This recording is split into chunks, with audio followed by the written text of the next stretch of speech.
Solution of second order differential equations by reducing to first order equations. ഈ ഒരു സെക്ഷനിൽ discuss ചെയ്യുന്നത് second order differential equations എങ്ങനെ solve ചെയ്യാം by reducing the equation in to the first order differential equation. Okay, അപ്പോൾ ഈ ഒരു സെക്ഷനിൽ 3 ടൈപ്സ് പ്രോബ്ലംസ് ആണ് വരുന്നത്. Type 1, type 2 and type 3.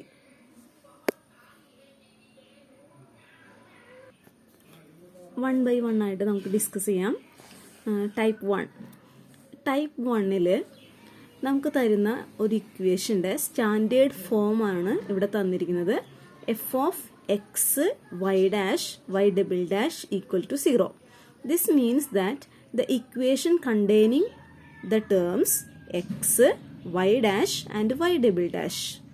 Okay, അപ്പോൾ ഈ ഒരു ടൈപ്പ് പ്രോബ്ലം ആണെങ്കിൽ അതെങ്ങനെയാണ് ഫസ്റ്റ് ഓർഡറിലേക്ക് കൺവേർട്ട് ചെയ്യേണ്ടത്, എന്ത് സബ്സ്റ്റിറ്റ്യൂഷനാണ് ഇവിടെ നമ്മൾ കൊടുക്കേണ്ടത്, ഇതൊക്കെയാണ് ആദ്യം അറിയേണ്ടത്. ഓക്കെ, അപ്പോൾ അതിനായിട്ട് നമ്മളിവിടെ എഴുതിയിരിക്കുകയാണ്. This means that the differential equation contains the terms x y dash y double dash. അപ്പോൾ ഈ ഒരു കേസിൽ നമ്മൾ ചെയ്യേണ്ടത് ഇതാണ്. Y dash first order derivative ആയ y dash equal to z എന്ന് എടുക്കുന്നു. We set y dash is equal to z. Then y double dash is z dash. അതായത് ഈ ഇക്വേഷന് രണ്ട് സൈഡിലും ഡിഫറൻഷിയേറ്റ് ചെയ്യുമ്പോൾ we will get y double dash equal to z dash. അപ്പോൾ therefore we have by setting y dash equal to z, we have y double dash equal to z dash. Okay, that where this z dash means that dz by dx. Z dash means derivative of z with respect to x. And then this differential equation becomes f of x z dash equal to 0.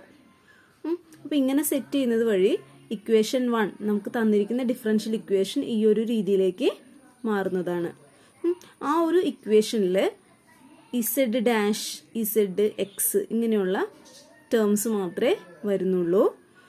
അത് എങ്ങനെയുള്ളൊരു ഇക്വേഷനാണ്? First order differential equation ആയിരിക്കും. Okay, കാരണം z ഡാഷിനേ ഉള്ളൂ. ഇവിടെയാണെങ്കിൽ y double dash ഉള്ളത് കൊണ്ട് അതൊരു സെക്കൻഡ് ഓർഡർ ഇക്വേഷൻ ആണെന്ന് ക്ലിയർ ആണ്.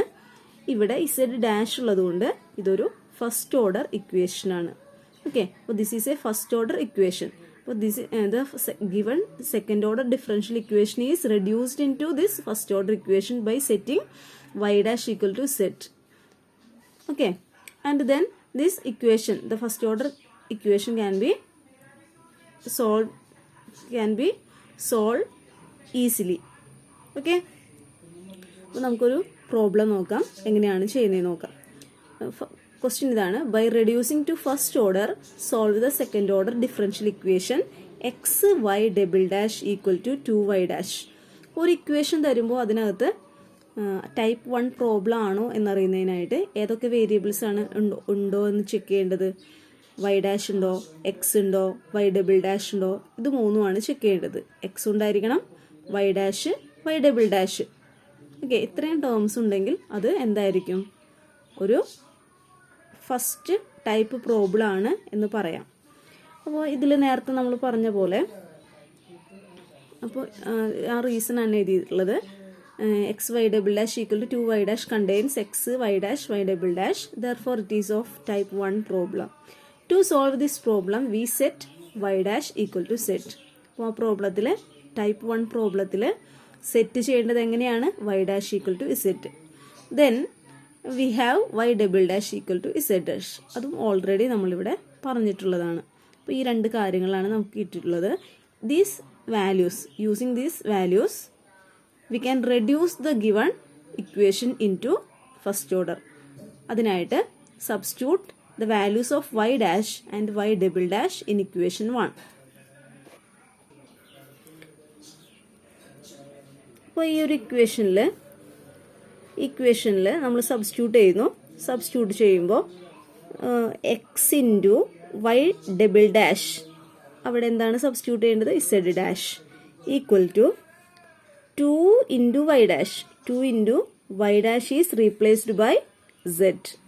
So then we have x into z dash equal to 2z. അപ്പോൾ ഇതിനകത്ത് ഓർഡർ എന്താണ്?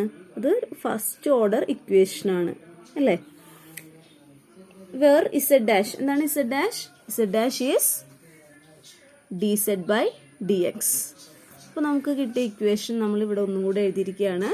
Therefore the above equation becomes x into dz by dx is equal to 2 into z.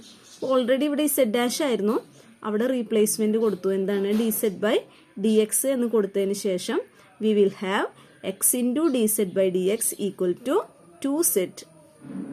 Now നമ്മളിവിടെ ചെയ്യുന്നത് എന്താണെന്ന് വെച്ച് കഴിഞ്ഞാൽ എക്സിൻ്റെ ടേംസ് എല്ലാം ഒരു സൈഡിലും സെഡിൻ്റെ ടേംസ് എല്ലാം അതർ സൈഡിലും വരുന്ന രീതിയിലാണ് അറേഞ്ച് ചെയ്യുന്നത്.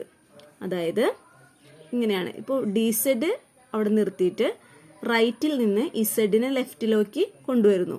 അപ്പോൾ ഡി സെഡ് ബൈ സെഡ് എന്ന് വന്നു. അതേപോലെ എക്സിൻ്റെ ടേംസ് ലെഫ്റ്റിലുണ്ട്, അതിനെയെല്ലാം റൈറ്റിലേക്ക് കൊണ്ടുപോകുന്നു. അപ്പോൾ 2 അവിടെ ഓൾറെഡി റൈറ്റിലുണ്ട്. എക്സ് റൈറ്റിലേക്ക് എടുക്കുമ്പോൾ 1/x ആയി. ഡി എക്സ് റൈറ്റിലേക്ക് എടുക്കുമ്പോൾ ന്യൂമറേറ്റർ ആയിട്ട് വരുന്നു. ഓക്കെ, ഇങ്ങനെ ചെയ്യുന്ന മെത്തേഡിനെയാണ് method of separation of variables എന്ന് പറയുന്നത് കേട്ടോ. അതായത് ഒരേപോലെയുള്ള ടേംസ് ഈക്വേഷൻ്റെ ഈക്വൽ ടുവിൻ്റെ ഒരു സൈഡിലും അതർ വേരിയബിൾസ് ഈക്വൽ ടുവിൻ്റെ റൈറ്റ് സൈഡിലോ അടുത്ത സൈഡിലും വരുന്നതിനെയാണ്, ആ ഒരു രീതിയിൽ അറേഞ്ച് ചെയ്യുന്നതിനെയാണ് method of separation of variables എന്ന് പറയുന്നത്. അപ്പോൾ ഇവിടെ നമുക്ക് എങ്ങനെ പറയാം?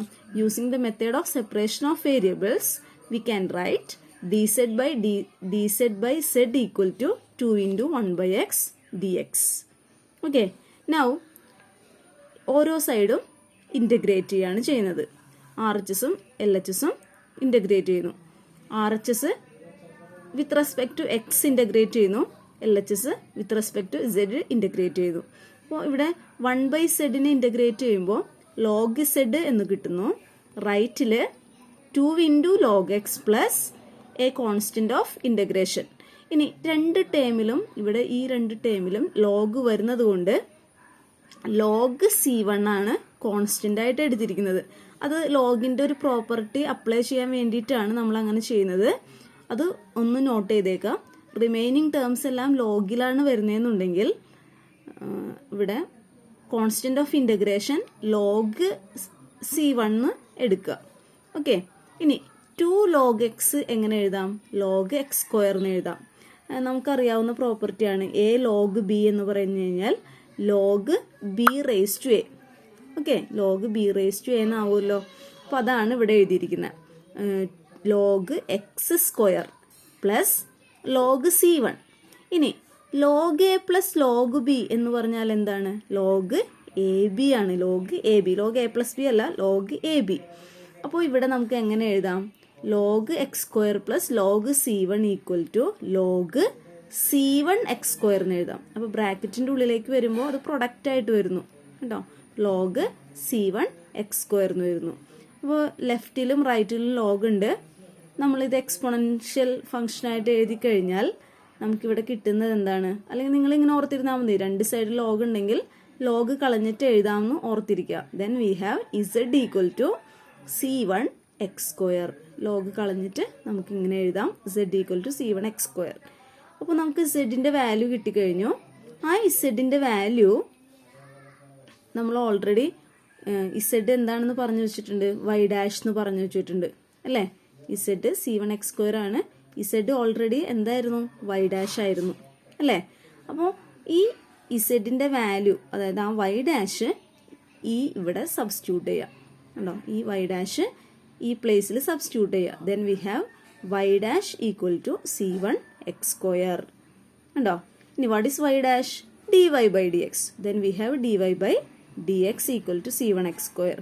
Again using the method of separation of variables. അതായത് ഒരേപോലെയുള്ള ടേംസ് ഒരേ സൈഡിൽ നിർത്താന്നുള്ളതാണ്. അപ്പോൾ ഇവിടെ dx റൈറ്റിലേക്ക് എടുക്കാം, dy ലെഫ്റ്റിൽ തന്നെ നിന്നോളും. അപ്പോൾ dy is equal to C1 x square dx.